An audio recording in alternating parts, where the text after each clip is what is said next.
Hello అందరికీ welcome back to our channel DVSS Telugu follow your tradition. Today's recipe కొబ్బరి పాల biryani. Taste super ఆసమ్గా ఉంటుంది. ప్రాసెస్లోకి వెళ్తే చాలా సింపుల్గా ఉంటుంది. ఈవెన్ బ్యాచులర్స్ కూడా దీన్ని ఈజీగా చేసేసుకోవచ్చు ప్రెషర్ కుక్కర్లో. ఒక్కసారి మన దగ్గర ఇంగ్రీడియంట్స్ అన్నీ ఉన్నాయంటే క్విక్గా అయిపోతుంది. సో ఇంత టేస్టీ రెసిపీ ఎలా చేయాలో చూసేద్దాం. ఫస్ట్ స్టవ్ మీద ఒక ప్రెషర్ కుక్కర్ పెట్టుకోండి. అందులో నేను 4 టేబుల్ స్పూన్స్ ఆయిల్ వేస్తున్నా. 1 టేబుల్ స్పూన్ గీని వేసుకోవాలి. ఈ నెయ్యి ఆయిల్ మొత్తం హీట్ అయిన తర్వాత ఇందులో బిర్యానీ మసాలా స్పైసెస్ని వేసుకోవాలి. వన్స్ ఇవి లైట్గా ఫ్రై అయిన తర్వాత దీంట్లోకి మీడియం సైజు ఉన్న ఆనియన్స్ని ఇలా కట్ చేసుకొని 2 కప్స్ ఆనియన్స్ వేసుకున్నా. ఈ ఆనియన్స్ కూడా బాగా గోల్డెన్ కలర్లో ఫ్రై అవ్వాలి. నేను చెప్పే క్వాంటిటీస్ అన్ని 1.5 గ్లాస్ రైస్కి చెప్తున్నాను. రెగ్యులర్ గ్లాసే తీసుకోండి. అండ్ ఆనియన్స్ ఫ్రై అవుతూ ఉన్నప్పుడు 2 పచ్చిమిరపకాయలు, అలానే 2 బిర్యానీ ఆకులు, 2 మీడియం సైజ్ టమాటాలని ముక్కలుగా చేసి వేస్తున్నా. కొంచెం డ్రై పుదీనా, అలానే ఒక హాఫ్ క్యారెట్ని చిన్న చిన్న ముక్కలుగా కట్ చేసి వేస్తున్నాను. నేను ఇక్కడ డ్రై పుదీనా వేసుకున్న ఫ్లేవర్ చాలా బాగుంటుంది. ఇప్పుడు మనం వేసుకున్న ఇవన్నీ మంచిగా ఫ్రై అయ్యి బాగా కుక్ అవ్వాలి. తర్వాత రుచికి సరిపడా కల్లుప్పుని వేస్తున్నా. ఇవన్నీ బాగా మగ్గిన తర్వాత మసాలా పేస్ట్ చేసుకోవటానికి చెప్తున్నా.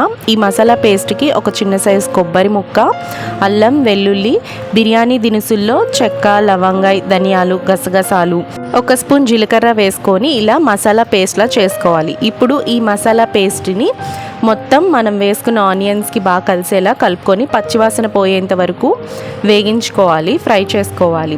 ఇందులోకి 1.5 టీ స్పూన్ కారంని వేస్తున్నా. ఇలా కారం వేసిన తర్వాత కూడా మొత్తం మసాలాకి పట్టేలా కలుపుకొని పచ్చివాసన పోవాలి. కారంని కూడా మొత్తం మిక్స్ చేసుకోండి.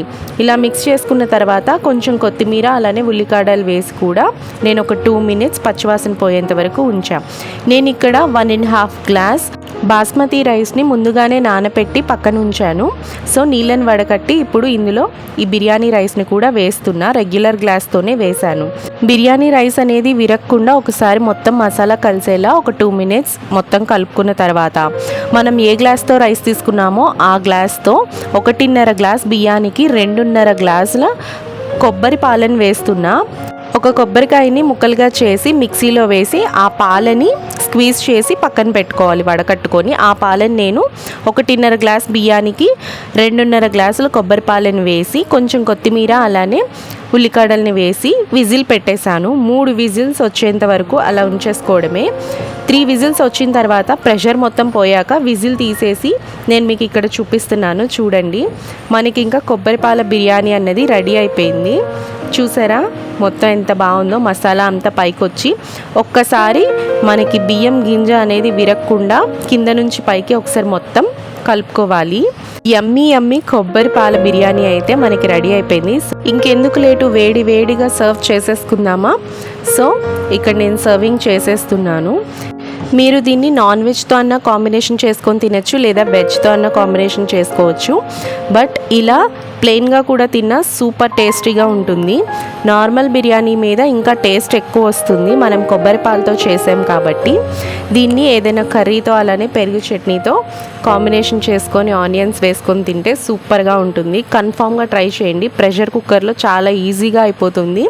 సో ఒకసారి చేసుకొని తింటే మీరే మళ్ళీ ఈ రెసిపీని రెగ్యులర్గా కుక్ చేసుకుంటారు, అంత బాగుంటుంది.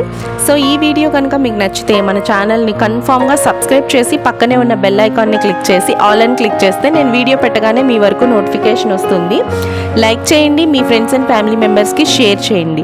ఇంకా మీకు ఏమైనా వీడియోస్ కావాలంటే ఒకసారి నా ఛానల్లోకి వెళ్ళి ప్రీవియస్ వీడియోస్ కూడా చూడండి. And this is Rupa signing off. Thanks for watching.